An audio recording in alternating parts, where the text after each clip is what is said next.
Prvá zastávka sa teda týka benzínky. Neviem, či ju dobre vidno, ale keď sa budeme potom presúvať ďalej cez cestu na druhú stranu, tak ju určite uvidíte. Je to zaujímavý objekt, ktorý bol donedávna taký pomerne neznámy. Nehovorím teda, že ja som bol jeden z tých, čo objavili, ale teda snažil som sa ho predčasom propagovať kvôli tomu, že hrozí jeho zánik, že tu je teda plánovaná zástavba. Vtedy sme vlastne začali zisťovať, a čo teda je za objekt, pretože sme mali echo, že ide o benzínku z medzivojnového obdobia. Nakoniec sa to trošku upresnilo, že ide o benzínku spoločnosti bratři Zigmundovi alebo bratia Zigmundovci, ktorá vznikla už nie v medzivojnovom období, ale na začiatku slovenského štátu okolo roku 1940 až 1941. Pravdepodobne nie je úplne pravdivá ani tá informácia, že bola to najstaršia benzínka na Slovensku, pretože už v roku 1938 tu bola nejaká benzínka, ale určite teda najstaršia, ktorá sa zachovala. A zachovala sa dokonca veľmi, veľmi celistvá.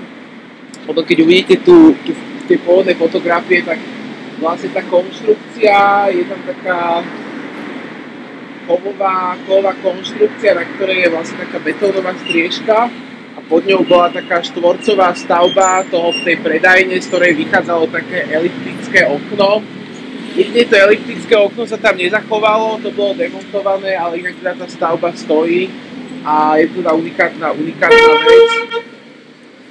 Údajne teda podal niekto návrh na vyhlásenie za NKP, neviem v akom je to stave, ale aktuálne skôr to vyzerá na to, že tá stavba, alebo minimálne teda konštrukcia tej stavby sa presunie niekde inde.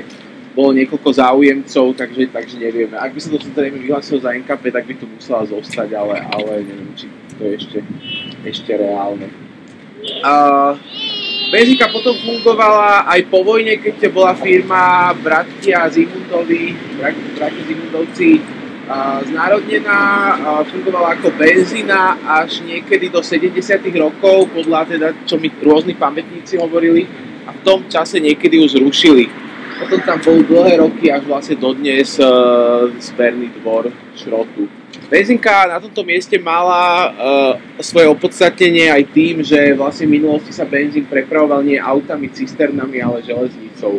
Takže oni v podstate ten benzín prečerpávali z vlakov. Tie benzínky, je to zaujímavé ešte tým, že tie prvé benzínky, ktoré sa tu stavali,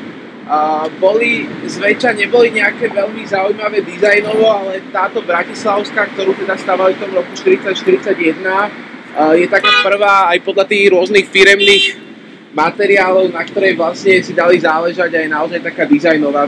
Vtedy už mali benzínky v Martine, v Tekovskej Breznici a myslím, že niekde v Lučenci, ale teda táto bola naozaj veľmi vydarená, čo sa týka aj dizajnu. Keď nám potom za chvíľu sa presneme na druhú stranu, tak sa budeme venovať zase Zváradskému ústavu. A druhá naša zastávka v podstate hneď oproti je Zváradský ústav. Zváradský ústav je, možno keď takto prechádzame postupne tým mestom, tak prvé také územie od Račianského mýta, kde teda nie je zástavba, ale je to celý vlastne taký uzavretý areál. Súvisí to s tým, že Zváradský ústav sa začal stavať skôr, než vznikol urbanistický projekt na rozvojovú vlastne túto severovýchodnú os Bratislavy, teda v podstate už tú budovu museli rešpektovať. Rátalo sa vlastne vtedy, vám to ukážem,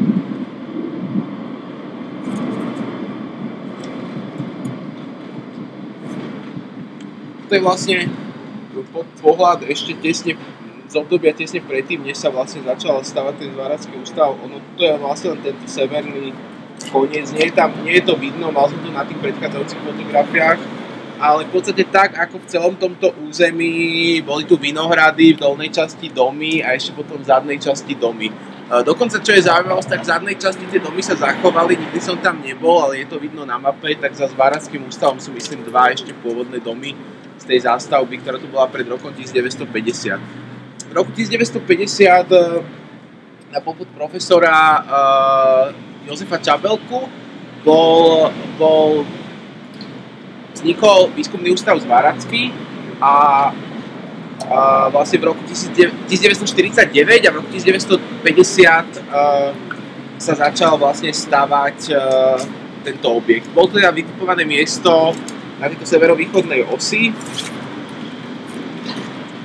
a v podstate hlavná budova a v podstate celé väčšina tých stavieb, tieto hlavné budovy sú postavené v štýle socialistického realizmu, ale potom vlastne tie vnútorné areály, ktoré sú ešte vnútri, lebo ono je to naozaj rozsiahlý areál, tak tie sa ešte stávali v priebehu 60., 70., 80. rokov. Zváracký ústav v nejakej obmedzenej podobe funguje aj dnes. Ešte v roku 2012, myslím, sa tam založilo Centrum excelentnosti v zváraní, ale v podstate ten areál je z veľkej časti už dnes prázdny, ale patrí vlastne priemyselnému inštitútu Slovenskej republiky, takže budovy patria štátu, ale z časť tých pozemkov patrí pod tým reštituentom, takže je tiež zatiaľ otázne, čo s tým bude v budúcnosti. O minulosti celej tej štvrte, čo som nepovedal teda na tom začiatku. Ešte skôr vlastne než tá ortofotomapa, ktorá tu bola, tak je táto mapa z roku 1930, ktorá teda ukazuje, čo tu vlastne bolo. Vidíte, že naozaj tá zástavba popri Račianskej, aj keď tuto na tejto mape je to v podstate takou grafikou zjednotené, ale ono, aj keď sa zdá, že sú tam domy, tak nebola to súvislá zástavba rodinných domov, boli tu len v podstate, kde tu rodinné domy, ešte tu dokonca donedávna, vedľa toho Manhattanu, bol jeden taký historický rodinný dom. V podstate boli to vinohradnícke domy, za ktorými boli veľmi, veľmi dlhé záhrady. Vinohradnícke, z ktorých mnohé viedli až po tú železničnú trať. Takže naozaj, keď si predstavíte, to boli obrovské dlhé pásy vinohradov. Bolo tu s výnimkou teda tohto jedného komplexu, o ktorom potom budem hovoriť, čo sú legiodomy, tak boli tu len vlastne také tri ulice, pôvodné Kyjevská, Turzová a Piešťanská, v podstate v týchto miestach. Z nich sa zachovali, okrem teda toho domu, ktorý zbúrali, ešte dva domy v tej hornej časti, okolo jedného pôjdeme. Ale to je v podstate len taká zhoda okolností, pretože keď projektovali to sídlisko a keď tam vlastne napriamovali tie komunikácie, tak zistili, že tie dva domy sa im tam ešte zmestia. Okrem Zvárackého ústavu, vlastne v tej časti smerom k sídlisku Teplická tu boli takzvané krechty. To boli také, to spomínal práve na minulej prechádzke, to boli také zemné valy, v ktorých sa udržiavala zelenina na zimu s takými komínikmi, ale najmä teda malo to charakter vinohradov a tam, kde neboli vinohrady, tak boli záhrady. Ukazuje stav z roku 1950, to bolo teda naozaj tesne pred tým prvým výkopom v Zvárackom ústave, ktorý sa v tom roku začal stavať, a zároveň teda ukazuje aj situáciu tejto štvrte predtým teda, než tu bolo sídlisko. Ak som teda spomínal, v podstate bola to, dá sa povedať, že voľná plocha, kde už vlastne v medzivojnovom období sa plánovala zástavba. Z toho dôvodu vlastne tieto legiodomy, tam budeme mať teraz vlastnú zástavku, boli robené akoby na okraji obytného bloku. Oni majú taký tvar účka a keď vlastne vojete za ne, tak vidíte akoby vnútroblok, aj keď tie vnútrobloky boli, myslím, že 2 alebo 3 boli nedokončené, pretože tá koncepcia sa trochu zmenila. A oni v tom medzivojnovom období rátali s tým, že tá štvrť sa postupne vybuduje v takejto blokovej zástavbe a bude to v podstate to rozšírenie mesta. Keď si to všimnete, tak to pôvodné mesto končilo vlastne na línii nie celkom Smrečianskej ulice, ešte kúsok ďalej. Aj táto Beskická, Čajaková. Čajaková je vlastne rozdelená dnes medzi dve mestské časti, pretože tá hranica sa v podstate iba určila, že teda pôjde cez Smrečiansku, ono to nemalo nejakú inú logiku a vlastne teda tá Čajaková ulica je už predelená. Ono sa vlastne teda rátalo, že tie pôvodné mestské ulice sa napoja a budú teda pokračovať ďalej, ale tá koncepcia sa potom trošku zmenila. Bolo tam teda viacero dôvodov. Jednak je to, že vlastne boli tu cintoríny. Hneď vlastne ten začiatok štvrte, tiež vlastne na tom mieste sa zastavíme aj už si ukážeme pamätník na tieto cintoríny. Tým, že v podstate toto miesto, ono to nebolo ako samostatná štvrť, bolo to len také prerastajúce mesto z vedľajšej štvrte z Blumentálu. A v podstate aj tie veci, ktoré sa tu umiestňovali, boli už také tie okrajové, pretože oni v tom medzivojnovom období síce rátali, že teda Bratislava vlastne bude rásť, ale nerátali s tým, že ono sa to stane niekedy súčasťou nejakého širšieho centra, pretože nikto vtedy nerátal, že Bratislava teda bude rásť až do takej veľkosti, ako nakoniec narastla. A preto vlastne aj tie jednotlivé veci tu boli umiestňované, či už nejaké priemyselné areály, alebo nejaké vojenské sklady, ktoré boli napríklad nad tým cintorínom, tak skôr také okrajové veci. Mesto sa rozvíjalo v tom medzivojnovom období najmä popri Vajnorskej, ktorá bola taká hlavná os rozvoja, a tam tá zástavba sa v medzivojnovom období naozaj až v podstate na hranicu ulice Zátišie začala stavať.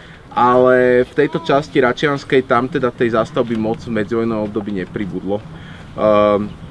V podstate z tých domov, ktoré sú tam dnes, okrem teda tých legiodomov, sú to dva také bytové domy na konci Račianskej. To je vlastne tam, kde je taký zlom, a potom sú tam také bodové domy, také výškové, ale teda iné domy, iná zástavba tam vlastne nebola. V roku 1953 sa vyhlásila taká prvá, a sa spravila taká prvý ideový návrh na zástavbu tejto štvrte. Robili to architekti, projektanti Turzunov a Vítek. Georgi Turzunov, známy architekt práve z toho raného obdobia projektovania sídlisk, inak teda otec Božidary Turzunovej, robil aj susedné sídlisko Teplická. Ono sídlisko Teplická v podstate bolo ako 5. etapa, alebo etapa E sídliska na ulici Februárového víťazstva, takže v podstate tie jednotlivé bloky A, B, C, D, a ono tá Teplická teda mala pokračovať ako E, pretože tým, že už tu v podstate bol ten areál toho zváradského ústavu. Ten projekt sa nakoniec nepresadil, v roku 1956 sa robila súťaž na novo a tu už vlastne vyhral kolektív autorov, ktorí navrhli teda sídlisko v podstate v tej štruktúre, ako teda som spomínal, tých teda 4 blokov. Zaujímavé najmä pre teda tú históriu architektúry alebo staviteľstva na Slovensku sú tie bloky A a D. To je v podstate ten začiatok sídliska, ten koniec sídliska, pretože sa tu vlastne použila prvýkrát taká špeciálna technológia liatého betónu. V podstate neboli to teda klasické ešte montované paneláky, ale ešte odlievané paneláky. Sídlisko sa až potom neskôr zaustilo ešte vlastne po jeho dostavbe jedinými panelákmi, ktoré tu sú. A to sú tuto také výškové domy práve tuto na Račianskej pod nami, kúsok nižšie. To je tzv. Systém KTB 07.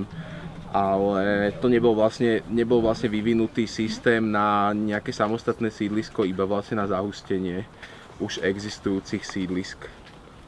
Preto vlastne na tejto mapke sídlisko Februárka vidíte vyznačené, pretože je to mapa, ktorá teda monitoruje alebo teda zaznamenáva sídliska ako teda prefabrikované, betónové, tak táto stredná časť nie je vyfarbená, pretože ono to bolo vlastne sídlisko, ktoré nadviazalo na tú zástavbu tých legiodomov, a boli to v podstate klasické tehlové domy, ktoré len z časti teda mali charakter sídliska, ale teda tieto prvé a tento blok A a tento blok D už sú vlastne klasickým sídliskom. Na projekte už v tom druhom robil teda kolektív architektov a projektantov Štefan Svetko, Ondrej Dukát, Václav Houdek, Mária Krukovská, Emil Vician a Štefan Ďurkovič. Štefan Svetko a Štefan Ďurkovič potom vlastne vytvorili tím architektov, ktorý pracoval na viacerých významných stavbách Slovenska, teraz napríklad čerstvo vyhlásená národná kultúrna pamiatka Slovenský rozhlas alebo sídlisko Medziarky, ktoré potom bolo také experimentálne. Sídlisko, ako som spomínal, teda len v malom priestore prerastlo pôvodnú zástavbu a bol to v podstate túto priestor dvoch ulic, Turzová, alebo troch ulic, Turzová, Piešťanská a Kievská. Tie názvy inak sú tu dodnes, ale nie sú ich ulice, ktoré vedú približne na mieste tých pôvodných ulic. Tie pôvodné ulice neexistujú, ale zostali tu dva domy z Piešťanskej ulice. Je to tuto tento dom, ktorý je pred nami, vidíte, že ten chodník tam končí, lebo teda pôvodne mali cez neho. A druhý dom je tu na. Mám pocit, že tá ulica bola pôvodne orientovaná tak, že išla na sever, na severovýchod od tohoto domu a na juho vlastne takto to krížom pretínala. Ale to tá teda zanikla počas výstavby sídliska, tie domy tu vlastne boli ponechané v tom priestore. Dobre, prejdeme teraz na Ovrúcku. Tu všetci zbehneme, že vlastne spomínané tie dva domy, ktoré sa tu zachovali, asi jediné z tej pôvodnej zástavby v týchto miestach na Račianskej sú tieto dva domy z medzivojnového obdobia. Ostatné vlastne všetko sa postavilo až po roku 1950. A tieto domy vlastne pôvodne tiež mali byť vo vnútrobloku. Táto časť, zadná časť fasády mala byť obrátená do vnútrobloku, ale keďže tá koncepcia sa zmenila, teda namiesto toho sa tam postavilo sídlisko, ktoré teda malo voľnú takú riadkovú zástavbu v parku, tak aj tieto domy sú teraz otočené vlastne do sídliska. Poďme tu na kúsok ďalej. Čo sa týka koncepcie toho, kde vlastne sa nám malo nachádzať nejaké také funkčné centrum, alebo také nejaké centrum s obchodmi a s vybavenosťou. V podstate plánovalo sa to, že celá vybavenosť tohto sídliska sa bude nachádzať v tej prednej časti, čo som spomínal, teda tá časť A. A vlastne celú vybavenosť obslúžia tieto 4 veľké predajne. To je vlastne tá časť známa ako Pokrok, tam vlastne bola aj veľkopredajňa Pokrok a tam teda všetká vybavenosť týchto priestoroch bola. Okrem toho, tým, že vlastne časť tej zástavby sa dotýkala tej Račianskej, tak tam vlastne sú klasicky vybudovaná vybavenosť v parteri, v tom prízemí. Ale v tejto zadnej časti v podstate jediné také centrum vybavenosti je tento malý priestor na Ovrúckej ulici. Ovrúcka ulica je inak taká trošku zvláštna, pretože ona tak na poli existuje a na poli neexistuje. V podstate žiadny dom nie je do nej okrem dvoch domov vzadu orientovaný priamo. Väčšina tých domov je v tých riadkoch na nich kolmé a preto aj vlastne tie domy sú zvláštne číslované. Na tejto strane všetky domy patria na Ovrúcku, ale na tomto dlhom dome len dve adresy patria na Ovrúcku a tie dve ďalšie už patria, myslím, Legerského. Takže je to také, ak sa tu niekto stratí niekedy poštár, že ide hľadať Ovrúcku 11 po Ovrúckej 9, tak ju nenájde, lebo Ovrúcka 11 je až vyššie. Takže je to celkom zvláštne.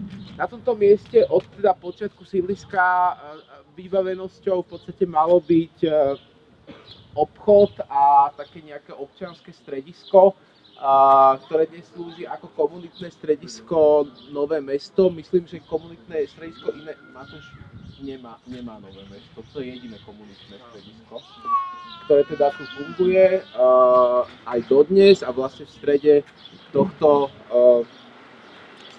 malého námestia, ktoré tu je socha od Rudolfa Uhera Pletúce ženy.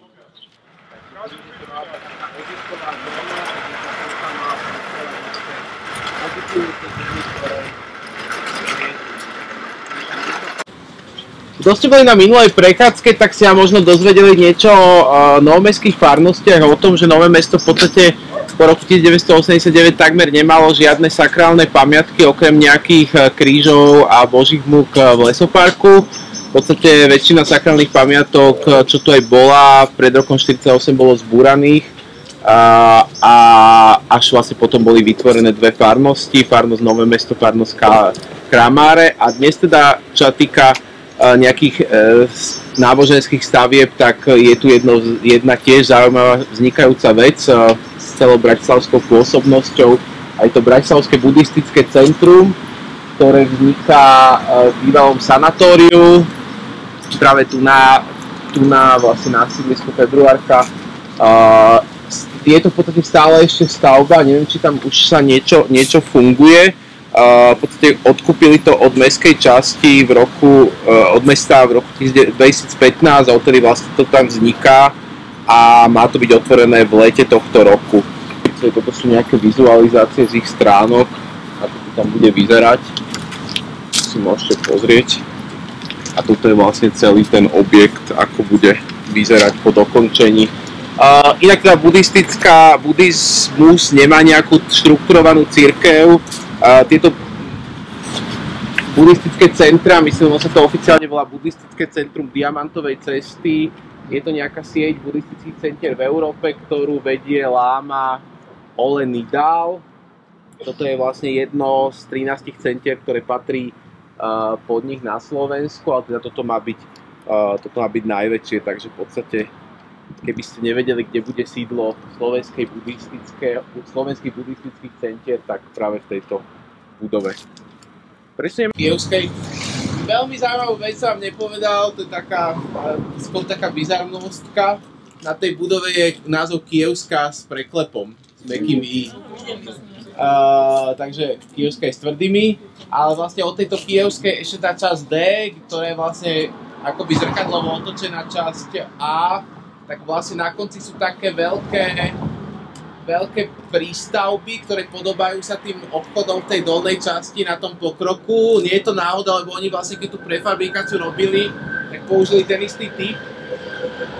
istý typ domov, len teda obratené naopak.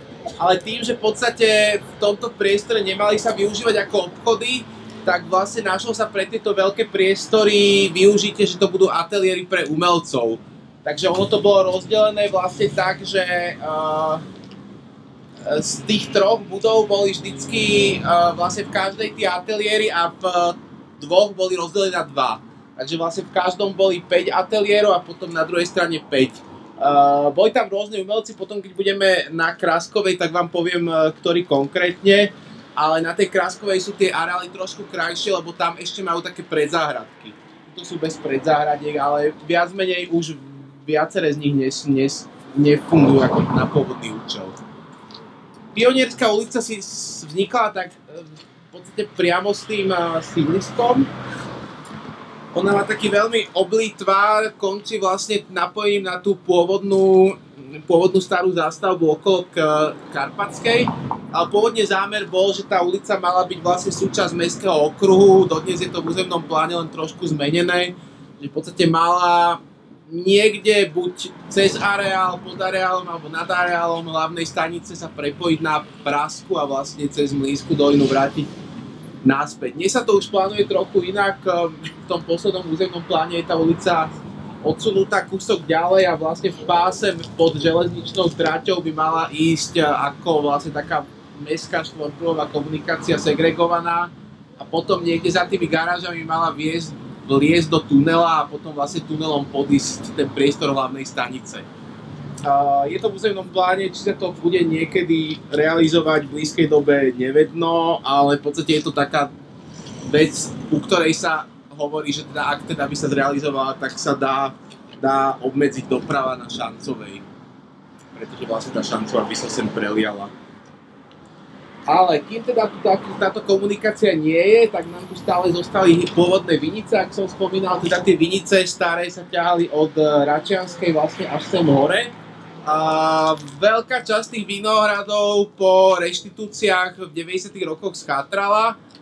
To využilo občianske združenie Vnútroblok, za ktorým stoja manželia Štáselovci a Katarína Juríková, ktorí dovtedy sa venovali mobilným záhradám. A vlastne časť týchto spustutých vinici prenajali a zriadili na ní vlastne komunálnu vinicu.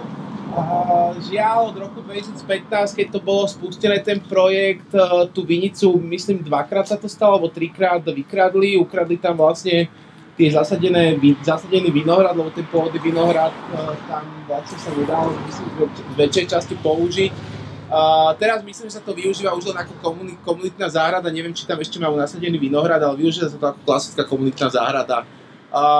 Je tam nejaký systém, že sa tam treba registrovať, ale majú vlastnú stránku, myslím, že keď si nájdete občianske združenie Vnútroblok, tak sa tam viete veľmi rýchlo prekliknúť na túto mobilnú záhradu a vinicu, komunitnú vinicu na Pionierskej. Je to vlastne celý tento blok, ľudia sa tam stretávajú. Myslím, že aj teraz tam niekto bude, takmer vždycky tam niekto býva cez víkend, takže je to taký zaujímavý projekt, hlavne pre obyvateľov tohto pokroku.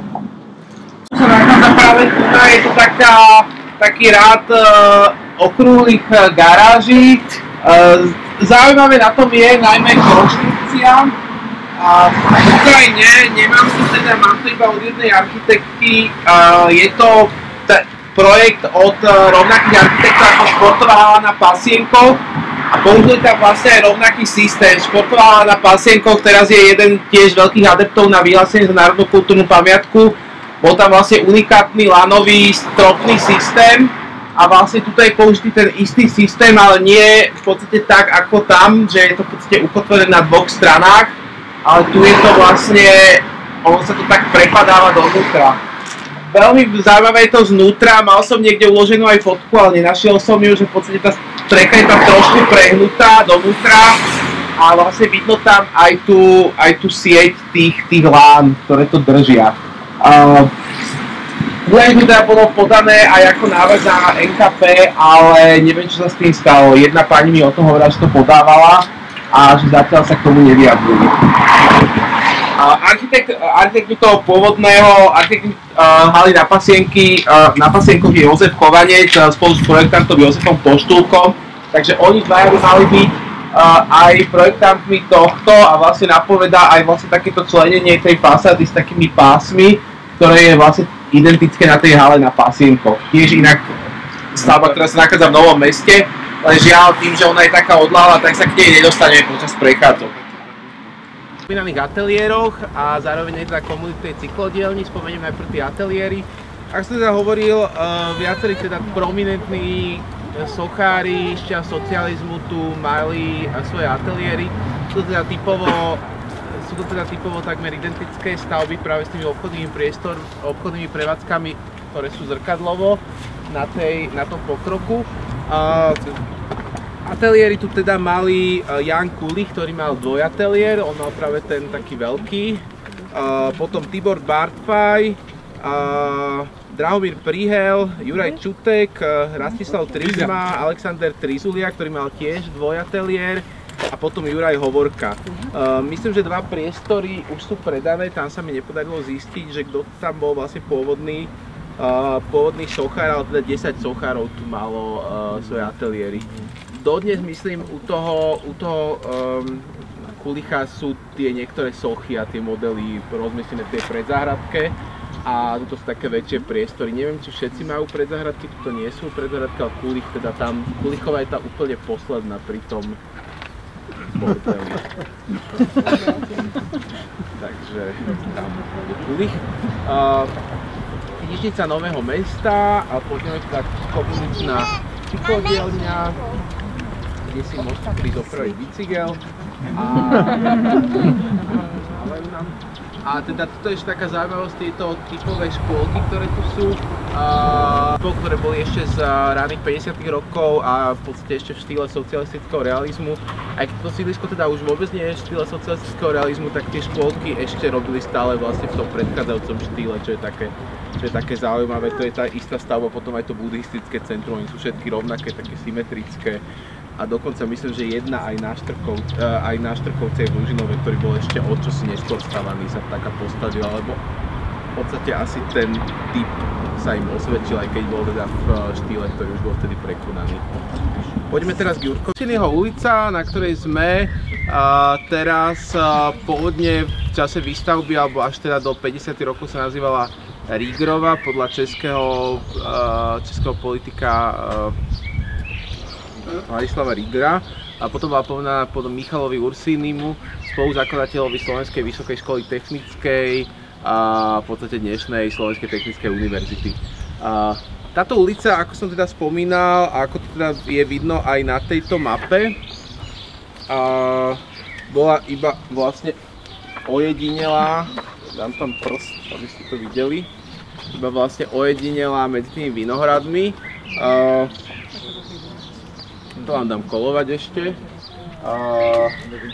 A toto je vlastne stredný. A vlastne túto to vidíte, že je tam tá ulička, Rigrová ulica, a z nej teda vychádzajú dodnes vlastne pomenované ukrajinská, sibírska, lublánska, americká. V tom období teda medzivojnovom sa rátalo, že teda Bratislava sa bude rýchlo rozvíjať týmto smerom. Prečo sa to nestalo, tak jedna taká verzia, ktorú som teda počul, bolo to, že tým, že tu boli teda tie vinohrady, ktoré sa boli nadelené na veľmi úzke pármetrové pozemky, tak bol problém s ich výkupom na vlastne vznik nových mestských štvrtí, a tak sa vlastne mesto zabrzdilo. V podstate tu sa naraz kúpil jeden široký pozemok a už vlastne ďalej to nevedeli stavať, pretože by museli naozaj, a tie pozemky ešte často mali veľa vlastníkov, a dodnes, keď vidíte tu tie zreštituované pozemky, z časti sa tu zreštituovali niektoré pozemky, tak tie pozemky boli naozaj pár metrov úzke, tým, že v podstate v Uhorsku bol systém dedenia všetkých detí, takže tie pozemky sa delili, až mali len pár metrov. A potom ešte aj tie pár metrové si delili ďalší ľudia, takže preto tu bol taký problém, že sa vlastne zamrzla tá zástavba, stavalo sa inde, kde boli scelenejšie pozemky, a vlastne až po druhej svetovej vojne, paradoxne, keď sa spravila tá teda v podstate protizákonná, alebo teda veľmi sporná kolektivizácia, tak až vtedy sa tá zástavba tu umožnila, pretože tie pozemky sa teda rýchlo ziscelili. V rokoch 1923 až 1924 sa práve vznikla tieto legiodomy. O tých teda poviem na tej ďalšej zástavke viac, zaujímavé sú tieto vily. Kým legiodomy teda mali patriť československým legionárom, o týchto vilách je veľmi málo informácií známych, že pre koho boli vlastne postavené. Vieme teda len, že projektoval ich Dušan Jurkovič a využil tu vlastne ten svoj ozdobný štýl, ktorý využíval na aj iných domoch, aj napríklad vily, ktoré sú okolo Somolickej ulici v Bratislave, v Brne, Jurkovičové vily, typické tie ozdobné, také tie vidiecká secesia, tie ozdobné keramické prvky. Veľmi také idylické to bolo ešte spolu s tými záhradami, ktoré tu boli okolo tých víl, ale veľmi málo vieme o tom, prečo tu vlastne vznikli. Predpoklad je teda ten, že vlastne tento pás už až po tú trať mal byť určený len na zástavbu víl. V tom medzivojnovom období, kým tie spodné bloky mali byť vlastne pre bytové domy, a teda oni tu asi rátali s tým, že tu bude pás takých vílových ulic. Nakoniec iba vznikli tieto 4 vily. Oni aj sú odlišné. Keď tuto tie dva dvojdomy sú v takom práve tom Jurkovičovskom ľudovom štýle, tak tieto dva domy na druhej strane sú zase v takom kubistickom štýle, takže je to celkom záhada, veľa o tom nevieme dodnes. A z ktorých rokov tieto? 24, okolo roku 24 to bolo dokončené. Teda iba 4 domy sú to. Dobre, poďme teraz k Ponovi, to zase netreba krivdiť, a vlastne je to akoby predĺženie tej krátkej uličky, ktorá tu bola pripravená pre ten blok tých domov, až vlastne celým tým sídliskom. Sibírska ulica naozaj prechádza celým, je to také jadro, v podstate je tu alej, nedávno tu bola vyznačená cyklotrasa a dá sa povedať, že to je takéto srdce, taká tá strednica toho sídliska. Tu je ešte jeden zaujímavý dom, teraz ma na ňo jeden pán upozornil, zabudol som na ňo, je to vlastne druhá strana tej plánovanej medzivojnovej Ursínyho alebo Rigrovej, a vlastne na jej strane bol len tento jeden dom postavený. Kým teda z druhej strany boli celá tá výstavba tých legiodomov, tak tu nám vznikol vlastne len ten jeden jediný. Môžeme ísť okolo neho. Pochádza z konca 50. rokov, pravdepodobne vznikla paralelne so sídliskom, tiež sa nepodarilo o nej nájsť nejaké detaily. Je to vlastne taký veľký areál, ktorý celý blok zaberá až po Sibírsku. Dve veci, prečo ju spomínam. Jednak sú tu také umelecké diela ešte z toho obdobia budovateľského socialistického realizmu. V podstate policajt alebo nejaký pohraničník tu s dieťaťom chráni socialistické hranice pred kapitalistickým nepriateľom a potom sú tu nejakí robotníci s ozubenými kolesami, to sú také zvláštne sklonené, ale budova hlavne bola neslavená, kde sa robili vlastne také tie nátlakové výsluchy, kde naozaj často bytím alebo nejakými nátlakmi si vlastne výpovede vynútili a keď vlastne tí pamätníci naozaj ešte dnes rôzou spomínajú na tie vypočúvania rôznych ľudí, ktorí teda boli vnímaní tou vládnou mocou ako nepriateľa režimu, tak práve tu na spomínajú už teda výsluchy na februárke v tomto rozsiahlom komplexe, kde sídlila aj štátna bezpečnosť a vlastne po rekonštrukcii tu je dnes stále sídlo polície. Ale vlastne nič tu nepripomína tie výsluchy, zatiaľ tu nebol žiadny pamätník osadený. Poďme teraz späť k Legiodomom. Vytvárajú 4 bloky domov, ktoré sú teda tými spomínanými ulicami Sibírska, Ukrajinská, Lublánska a 3 americká, rozdelené. Zástavba teda je v štýle kubizmu.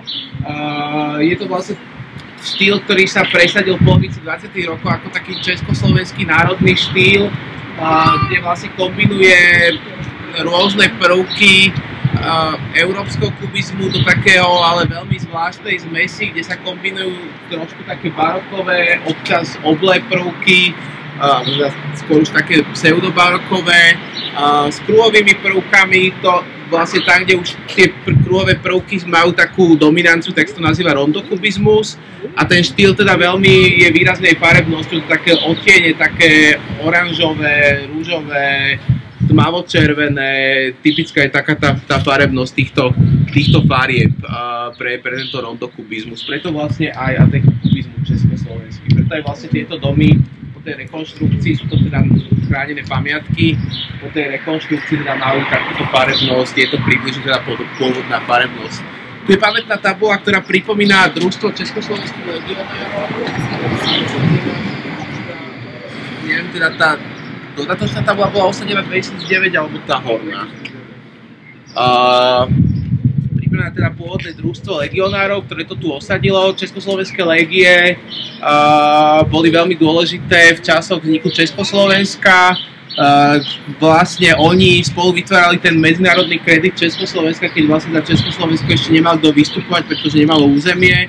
V podstate bolo ešte stále súčasťou Rakúska a Uhorska, ale jednou vlastne z tých vecí, ktoré už malo, bola v podstate tá armáda, tí legionári, ktorí pôsobili na viacerých frontoch, talianskom, ruskom a ďalších.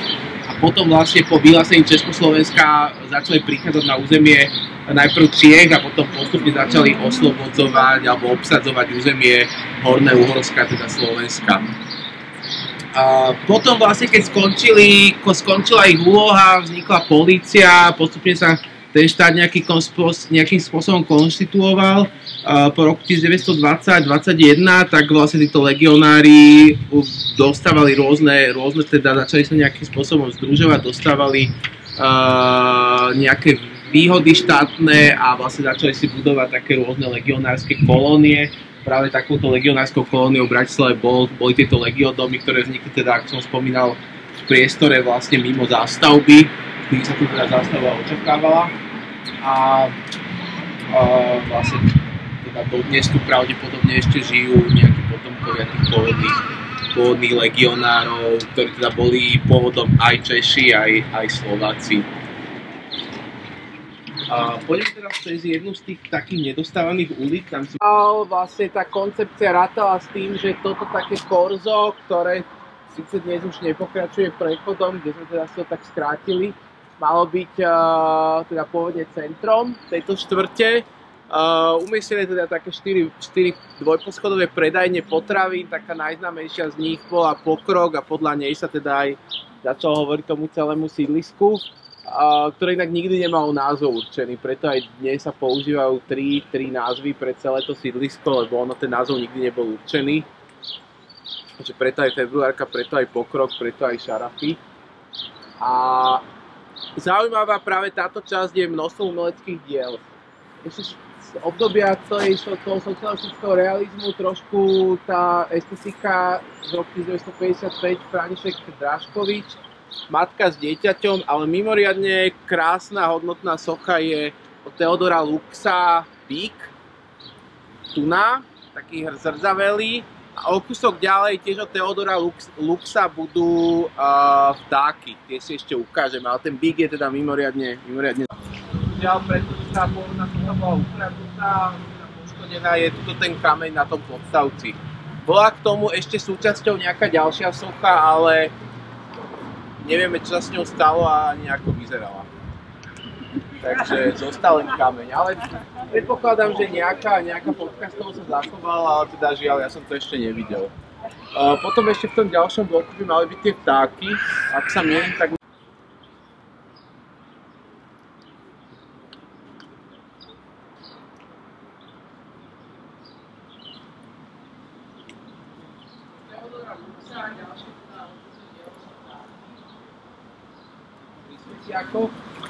A tiež zrkadlové, takže takto teda umenie zo začiatku 60. rokov vyzerá. Ešte som nedal vlastne kolovať túto dve fotografie, ktoré vlastne ukazujú tu tie legiodomy ešte teda v čase, keď nebola to okolitá zástavba, len také domy, ktoré sa teda neskôr zbúrali. A tu ešte zaujímavá, že vlastne vedľa tých legiodomov, na tých už teda dnes neexistujúcich, neexistujúca zástava bola taká malá armatúrka. Podľa informácií táto armatúra patrila rodine Micherovcov, ktorí vlastnili ešte rozsiahlu úsadlosť vo Vlčom Hrdle, dodnes tam zástavka Micherov Majer. Vlastne tie lesy vo Vlčom Hrdle patrili a potom neskôr tú armatúru, už keď vlastne chceli zväčšiť výrobu, tak presťahovali do Starej Túrej. Vlastne tam tá znárodnená armatúra potom fungovala. Dnes myslím, že to funguje, neviem. V Starej Túrej. A teda samotný Pokrok. Tuto vlastne vidíte už vlastne po odstránení oplotenia cintorína. A tu je ešte zaujímavá taká unikátna fotka s oplotením pôvodného evanjelického cintorína, ktoré tu ešte bolo. Vlastne teraz chodíme po cintoríne bývalom. Dobre. Pôjdeme o kúsok ďalej. Takmer na Račianskom mýte. Teraz si ale spravíme zástavku, prehodíme to, alebo respektíve spravíme si už len takú medzizástavku k cintorínu. Spomínal som teda, že existovali tu cintoríny na začiatku, aj som vlastne ukazoval na tej mape. Obidva cintoríny vznikli v podstate krátko potom, čo vznikla tzv. Mýtna línia alebo šancová línia a zároveň ako vznikla katolická farnosť na Blumenthale. V podstate táto čiara, ktorú tvorí dnešná Šancová a Miletičová, ktorá sa v minulosti nazývala Dolná Šancová, dnešná Šancová sa nazývala Horná Šancová, tak je to línia, ktorá vlastne bol to taký val a vykopaná priekopa, ktorý dal v roku 1777 postaviť mešťanosta Kevický kvôli tomu, aby vlastne mesto si ochránilo výber daní. Dal sa tento val na východnej strane mesta prekročiť na 4 miestach. V podstate bolo to mýto pod hlavnou stanicou, ktoré sa nazývalo Marcalské, podľa honu Marcal. Na Karpatskej, na krížovatke pred Imkou, bolo mýto Plnské, podľa honu Pln. Potom mýto Račianske smerom na Raču a mýto Trnavské smerom na Trnavu. Tá línia potom pokračovala ešte po Miletičovej príbuzne k trhovisku a potom už vlastne nadväzovala na Dunajské luhy, takže už vlastne nepotrebovali chrániť to územie, ale tam ešte vlastne na Priebovskej bola jedna mýtnica, ale už bez vlastne toho valu. Na tomto mieste teda bola pôvodne mýtnica, žiaľ zobral som inú knihu, takže neviem vám to ukázať. Bol to taký domček približne v týchto miestach, ako sú tieto záhony, kde vlastne stál mýtnik až do začiatku storočia a vlastne zdvíhal rampu, keď niekto chcel ísť cez tú mýtnu čiaru a vlastne pustil ho ďalej. Zároveň v týchto miestach sa spomínal akýsi druhý biely kríž na Račianskej, pretože jeden biely kríž je teda ten známy na meste Biely kríž a jeden biely kríž bol tu hneď za tou mýtnicou, zrejme tým, že teda keď aj chodili nejakí pútnici, tak tu nejaké modlitby vykonávali. Ale iné teda, čo som chcel, je práve tieto dva cintoríny, ktoré sa tu nachádzali.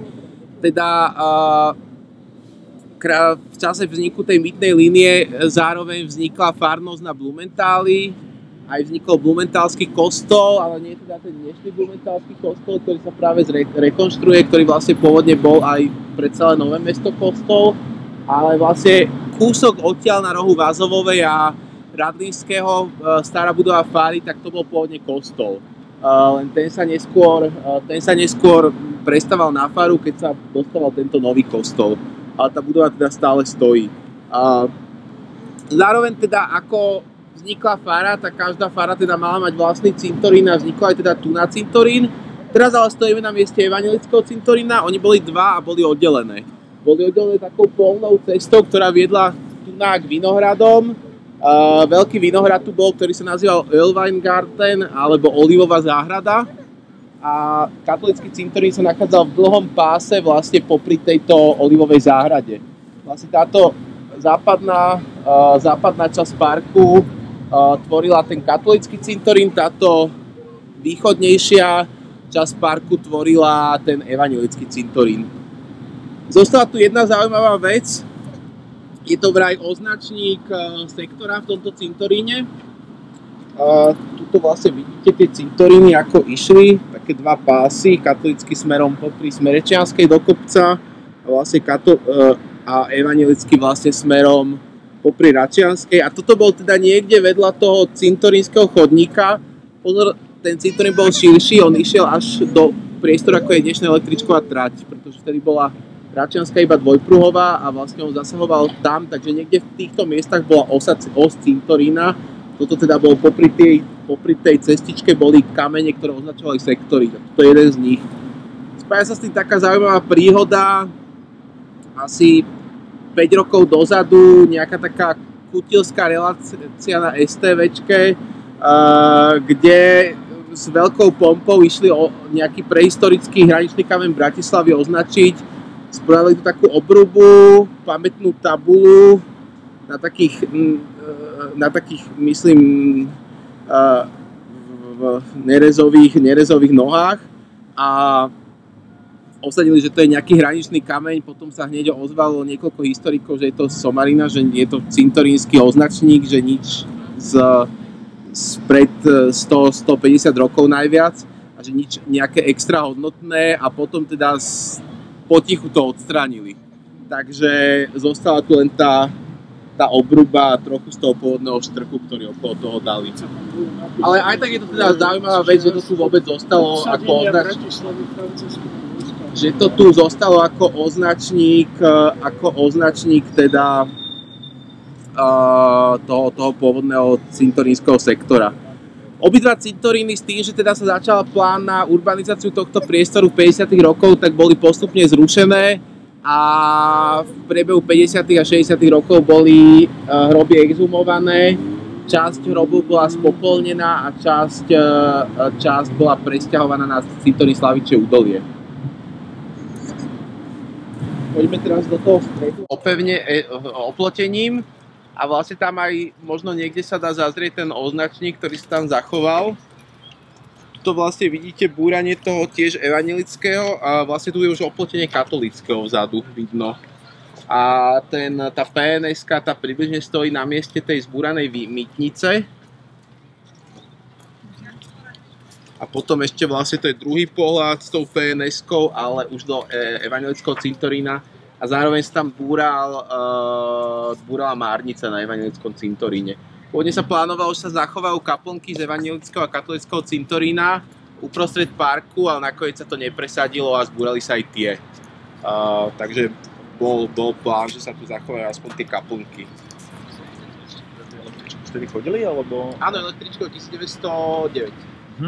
To bola električka, ktorá v podstate potiaľ to išla ako mestská a potom išla ako prímestská do dynamitky. Že vlastne potiaľ to bol stále teda cintorín a...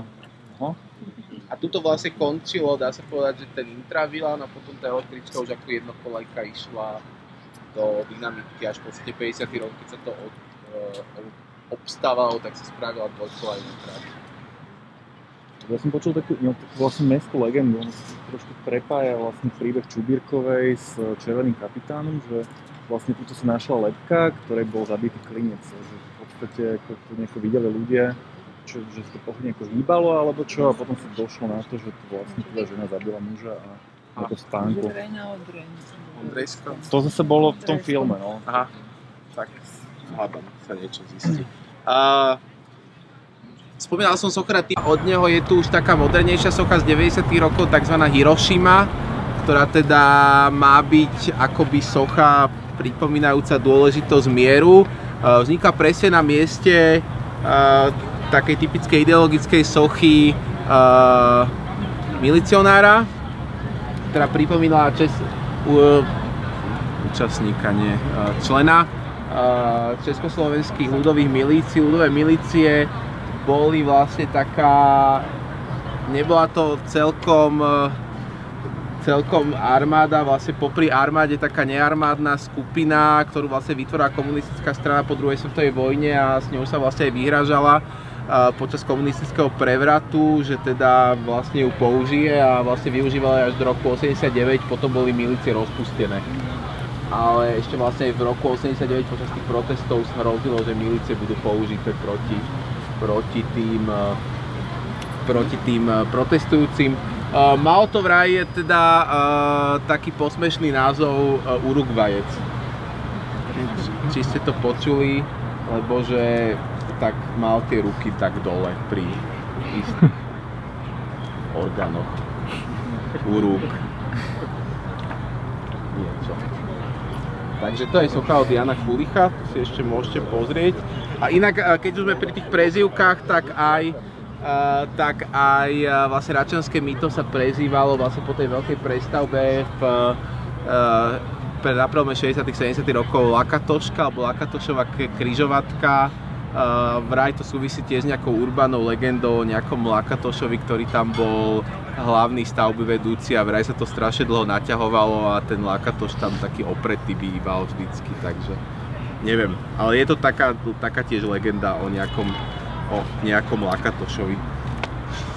Pôjdeme teraz hore do parku už. Sú práve z toho obdobia uvoľnenia. Je táto socha Slncový kôň od Alexandra Trizuliaka. Alexander Trizuliak, veľmi významný sochár, paradoxne práve sa dostal po roku 68 do nemilosti režimu kvôli svojemu v podstate náboženskou vierovyznaniu, bol teda silný katolík, ale napriek tomu teda režim sa s tým jeho dielami ešte dlho chválil, takže Slncový kôň, veľmi zaujímavá socha, úplne ľahká, vidíte, že v podstate nesie sa to na tom chvoste, celá tá socha, inak je to úplne vo vzduchu.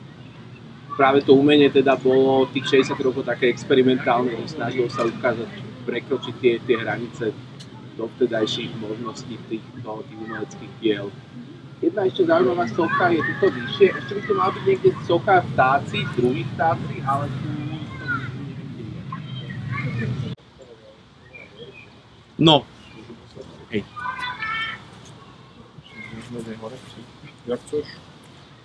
Dobre, takže záver našej dnešnej prechádzky po pokroku alebo februárke práve pri tomto tiež pomerne výnimočnom umeleckom diele máme. Je to dielo z roku 1967 od sochára Ladislava Snopeka. Tiež teda sochár, ktorý zase trošku opačným smerom sa preorientoval po roku 68, pretože začal robiť také tie veľké partizánske peste a také budovateľské diela normalizačné. ale v tých 60 rokov naozaj teda patril medzi špičku sochárstva a vytvoril takúto zvláštne umelecké dielo s takou kozmickou a futuristickou tematikou. Okrem toho je tu ešte jedna zaujímavá socha od Juraja Hovorku, ktorý tiež mal jeden z tých ateliérov hore. Trošku taká zenová, duchovná socha s takou ženou s takými rukami tak nastavenými. Tá sa nachádza v tej zadnej časti, ktorá bol pôvodne ten katolícky cintorín. Teda ten katolícky cintorín okrem teda toho parku ešte presahoval aj na dvor školy na Mikovinyho. Práve teraz tam myslím nejaká zástavba plánuje. Takže práve to je miesto toho pôvodného cintorína. A inak teda ten park dnešný je zložený teda z väčšej časti toho katolíckeho, z menšej z toho evangelického cintorína a potom z toho honu Olivová záhrada. Okrem toho ešte umelecké dielo potom nájdete na tejto zaujímavej škole od architekta Dedečka Miňovského, ktorí vlastne v celej tejto štvrti projektovali tieto školy z roku 58 a tam malo byť dielo, taká pamätná tabula umúčeným československým interbrigadistom, myslím. Ona je taká trošku zašitá a vlastne potom je tu ešte to umelecké dielo Vtáci, tí druhí vtáci, nie títo, pri ktorých sme boli a to neviem, to som ešte zatiaľ nenašiel. Takže kto si tu chcete spraviť takú hľadanie umenia, tak niekedy ešte môžete. Takže chcem vám veľmi pekne poďakovať a teda teším sa na vás spolu s Matúšom aj na ďalšej prechádzke o týždeň.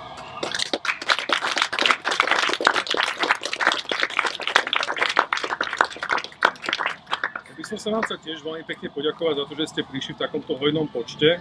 Naozaj sme si mysleli, že priemerná účasť na týchto prechádzkach bude tak do 10 ľudí, takže je to fakt skvelé, že sa zaujímate o tú vašu štvrť, o to, čo sa v nej nachádza, aké zaujímavosti v nej sú. A ďalšia prechádzka bude budúcu nedeľu, pôjdeme na Kolíbu, keď sa stretieme o 16:00, neviem úplne presne ešte kde.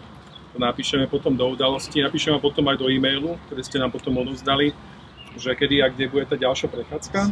Asi to pri závodnom stanici.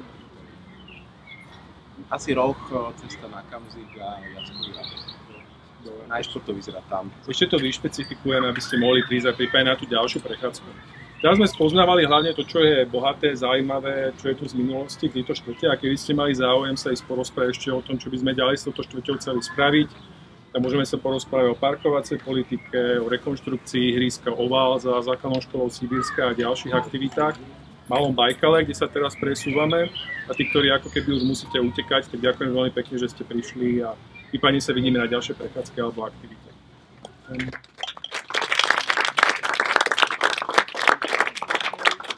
A budú tam aj tie obrázky a knihy, takže prípadne si môžete pozrieť.